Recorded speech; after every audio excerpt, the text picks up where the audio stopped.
Are Plaguebearers of Nurgle any good? Now, they're expensive, certainly compared to the Nurglings. Honestly, for such a basic demonic unit, they're not just solid, they're really tanky. As Sun Tzu would say, first, put yourself beyond defeat. Well, you're at least distancing defeat quite a ways. Please like, subscribe, comment, and consider donating Acid Cleansed Gold to my Ko-Fi shrine. Grandfather thanks you. With a base cost of 700, Plaguebearers cost Kurgath a lot more than that to summon, but it's still only 175 upkeep. For that, you get 100 models with 11,600 health between them, for, of course, 116 per entity. Armor is 30, which doesn't feel like much until you look at the 20% physical resistance, wonderful against mortal foes. Leadership is 65, which is actually shockingly solid. Speed is 27, which is slower than most factions' infantry. Charge speed is only 30. Melee attack is 30 default, and is both magical attack and poison, so enemies' damage is dampened by 15%. Attack interval is as steady as the Turtle 4. There is no splash damage. Melee defense is 32 base. Weapon strength is 48 default, with 33 base and 15 armor piercing, which is, incidentally, very high for a line infantry unit. Charge bonus is 8, and mass is 150.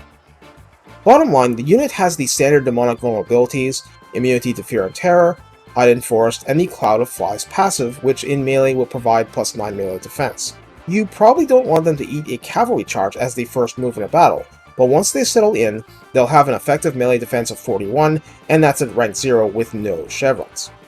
In the Lord Redline skills, Armor of Malady provides a maximum of plus 12 armor and plus 6 melee defense, adding further to the tankiness. At rank 0, per the above, you'd have an effective melee defense of 47 in a tussle, which is where the Plaguebearers ought to be. At rank 7, Virulent Contagion provides plus 10% speed, plus 5 melee attack, and 15% spell resistance, which just makes them better and easier to use and keep anchored to the mortal plane. In the tech tree, Defeated Corpses grants double experience gain for Plaguebearers of Nurgle. I don't think this goes for the start of the Lord Redlines, but training effects add to the XP gained in battle now. At any rate, this is a good tech. Eye Crusts grants 7% ward save, so resistance against all damage to Plaguebearers, which is an extra layer of protection, dampening damage. It is defense in depth. Pestiferous Life reduces recruitment cost by 10%, and when all your recruitment is global summoning, this matters. Similarly, Hawk's Tally lowers upkeep by 7% and adds plus 2 to base recruit rank. So how do you use Plaguebearers? Well, it's not complicated.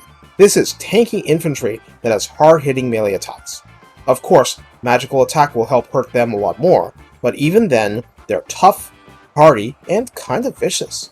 Even entirely on their own, they'll do shocking levels of pain on a lot of opponents. They are neither fast enough, nor equipped with proper charge bonus to act as flankers or as shock infantry. They're pure, unadulterated, line infantry demons. Even though the impatient general will find the pace of their killing too slow, they will nonetheless chew up a great deal of opponents given the time. That is very valuable. Now, what about weaknesses? Well, just because they have a lot of toughness doesn't mean that they're invulnerable. They are slow, they have no shields, and thus they are beautiful targets for high damage, high volume of fire missile units. Well, you're already getting a ridiculous amount of power for 175 gold per turn. You can't expect them to be even more awesome. That is for the exalted ones. Take care and have fun clubbing mortals to death, because these guys do that. A lot.